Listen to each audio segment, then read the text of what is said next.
Hey guys, how's it going? Michael Troy here, and today we're looking at Uncanny X-Men Annual 14. Alright guys, so this is the double-sized annual from 1990, Uncanny X-Men Annual 14. You can see we've got a great Art Adams cover here, and this is a crossover with other annuals.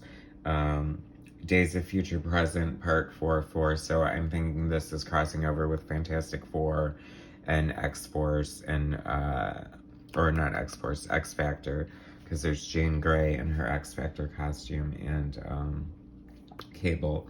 So I think the New Mutants, because we got Warlock. I don't know if they were...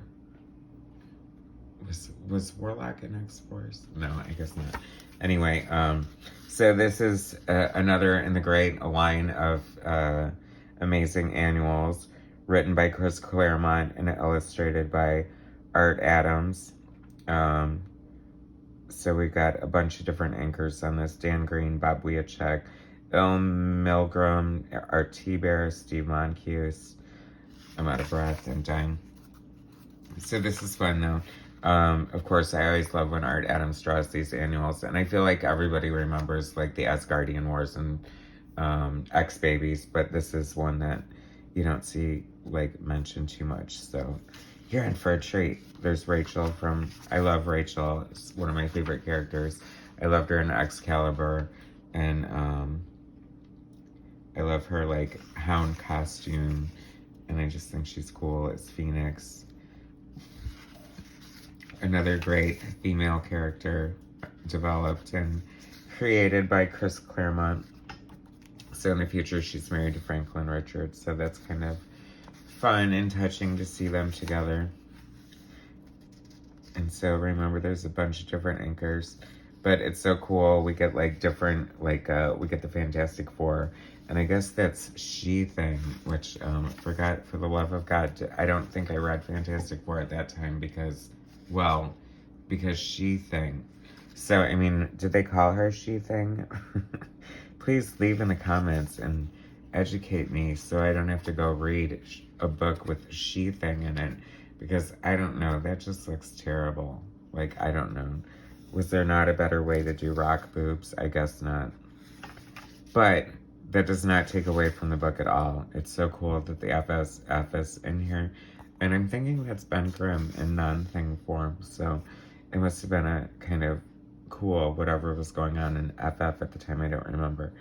But although Sue does have kind of poofy hair. And there's Storm when she got de-aged and brought Gambit into the X-Men. Remy LeBeau. I do like the character of Gambit. I was kind of disappointed that they didn't make the Channing Tatum Gambit movie happen. I mean, I don't know why anybody'd be against that. I think it would be freaking amazing. So here we go. I noticed a trend in the annuals. We always get like a different alternate version of the X-Men, whether it's like the X-Babies or the New Mutants in their new X-Men costumes or something fun like that. But Kirby Crackle in the back, or a variation of. I love just looking at the way artists draw, like especially someone like Art Adams, who's so detail oriented, and just the way he draws like machinery and, you know, the Sentinels and like the body language of the Sentinel. He's always giving us, I feel like, you know, he just loves to draw so much, but I feel like he's probably entertaining himself as much as he has us.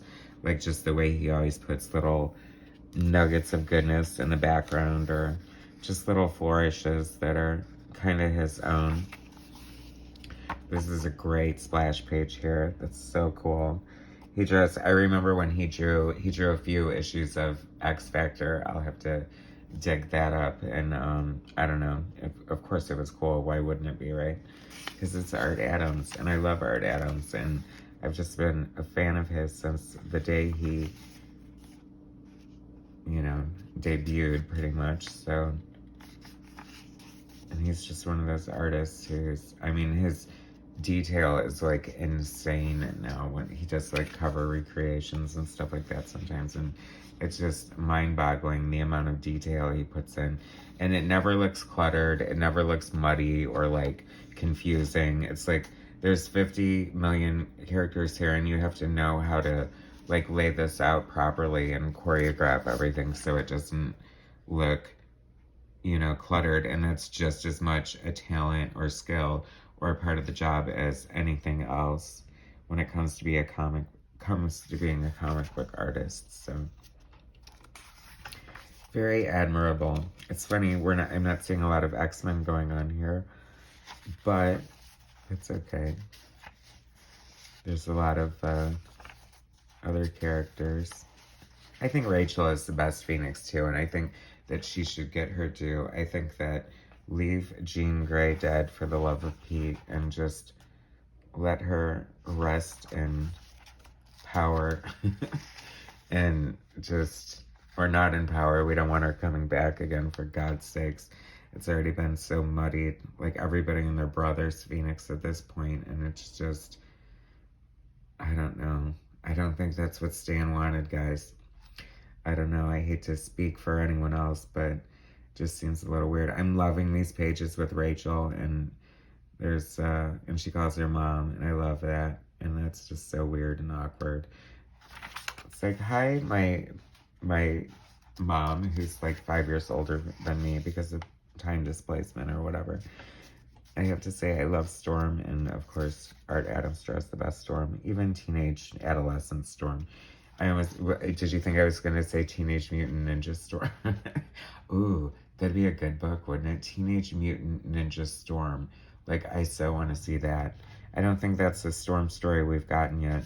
I love Boom Boom swooning over Johnny Storm. And if it's Chris Evans, then yes, of course she would swoon over him.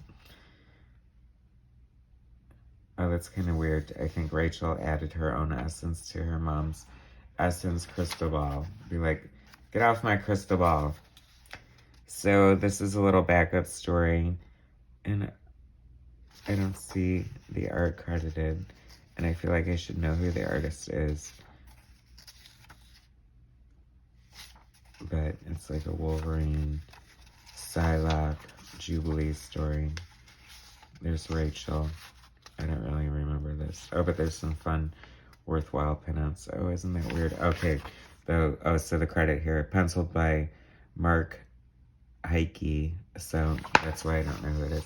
Anyway, here's a cool pinup of X-Men Beefcake by Kevin Nolan. Long shot, looking super creepy there. And then we got another unused alternative cover by Michael Golden.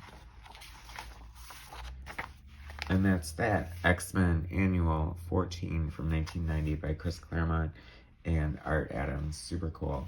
Anyway, thanks for watching. Take it easy. Please hit subscribe, hit like, share my content, and I'll bring you some more soon. All right, thanks so much, guys.